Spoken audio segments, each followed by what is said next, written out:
a few different sort of main characters. Only a few of them end up being main characters, though.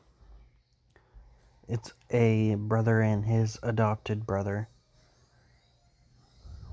who decide to rob a place, and with a few other people, a getaway driver, and like 3 or 4 other people that end up dying.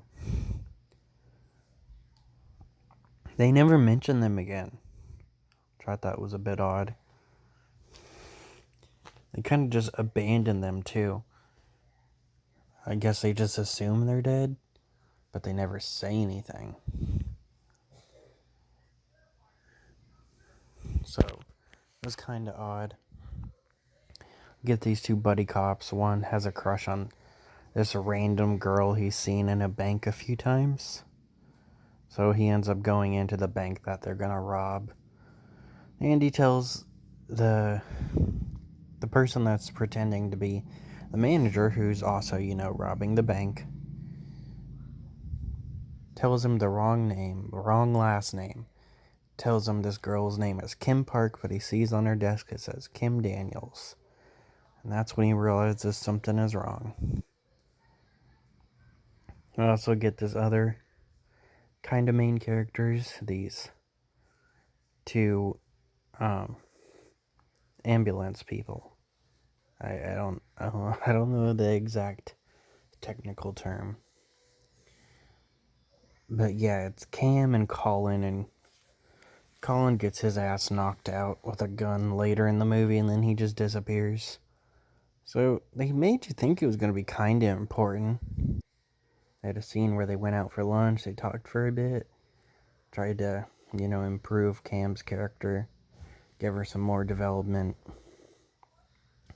It seemed like Colin was going to be an important character too. But no, later he gets thrown out of the ambulance so they can use it to get away, and he gets his ass knocked out, and we never see him again in the movie.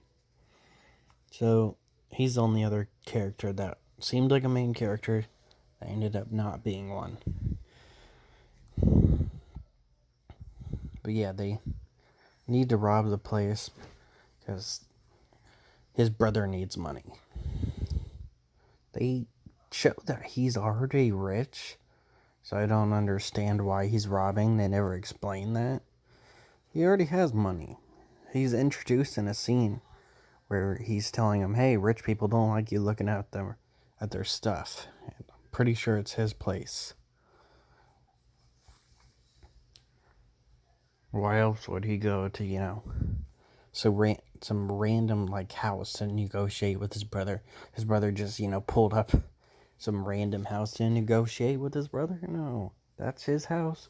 All those cars in his garage are his. Man's rich. Why is he robbing? And it's not like the brother needs a huge thing. He needs $200K. And they're doing this job for $32 million. It's weird. And he only went there for a loan, but he ended up doing a job. There's also this gay character in the movie, and they don't do anything with that, sadly. They have this therapy thing, and then he finds out about the bank robbery, so he has to leave since he's FBI. Kisses his husband goodbye, and that's the last time we see his husband. He is mentioned later in the movie, though. But just once, where he's mentioned because the other girl says, you're the whitest guy I know. And he's, well, I'm a white guy, and so is my husband, so what can I say? But movie is a bit long. It's 2 hours and 16 minutes. But it does hold your attention pretty well. I have been watching horror movies for years, so I'm getting pretty used to gore. Of course, every now and then movies can get violent and surprise me. But I've never been a fan of surgery scenes, and if you don't like surgery scenes, you're not going to like this movie.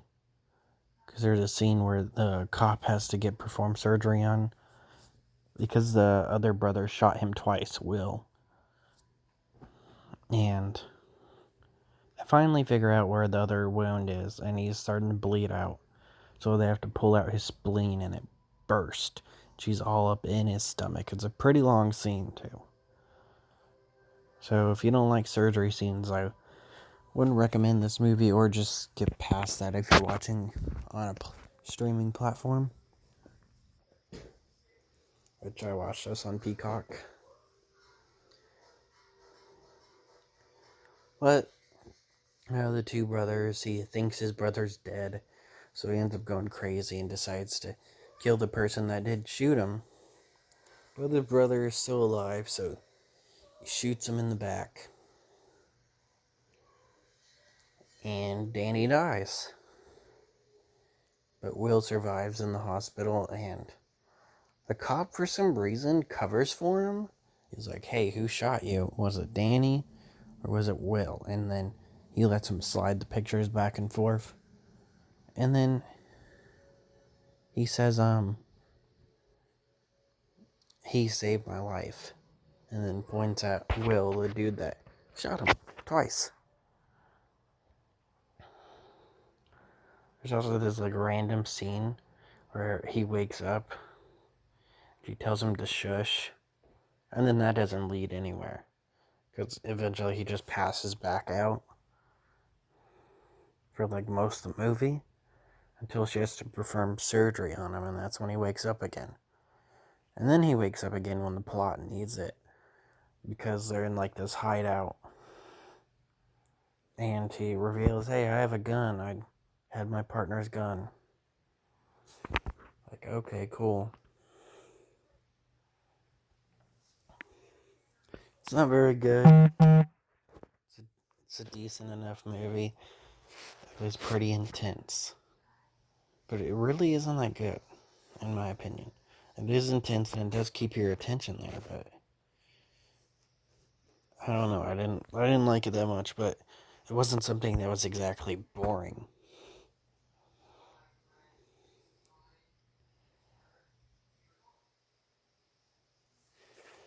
But yeah, they eventually do reveal that the woman has cancer or something, and that's why he's doing this. We just knew he needed money. We didn't know why, but they revealed it near the end of the movie.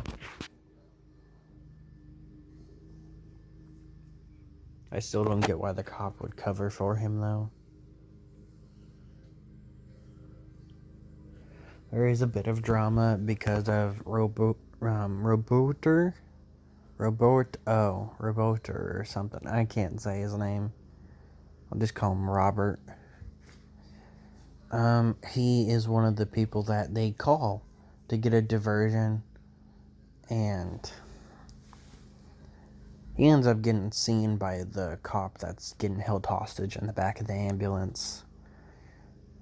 His partner, he sees him running away from the crime scene after the ambulance, just crashed into the police barricade that were trying to get rid of the other ambulance. Because they did this military diversion because Will was in the military. And Roberto gets caught. So he gets shot in the face. So it does bring up some tension because, hey, now he lost one of his family members. So they are a bit harsher than they would have been if Robert was obviously still alive. So they want the cop's partner and the other girl because they've seen the place, or whatever their excuse is, which ends up not working for Will, which ends up leading to eventually, Danny being mad that, why won't you go along with this plan? We're almost there. We can almost get out of the way. We're going to have money. We're going to be rich. We're going to be able to save your wife. And then Poppy slips up by saying, which I'm assuming is a bit of a racist joke, since Will is adopted and he is a different race. He goes, oh, what do you care? It's not like he's your real brother. And then he says, go left, go left. And then they kill everybody. Save Poppy for last. He says, what'd you say? He's my pretend brother? And he shoots him in the face. But it's not shown for some reason, even though this movie is rated R. They also use like the F-bomb a lot. Like, I don't think there's any cuss words besides the word fuck in this movie. They use it a lot. It's a very odd movie, and just sometimes tries way too hard to be funny. I do think the actors for Will and Jake played being brothers really well, and I do think the car scenes and chase scenes and the surgery, all this stuff going on was pretty intense. But, you know, it was a bit of a letdown. Where's Colin at? Yeah, Roberto, there he is. Yeah, Colin is way down here, bro.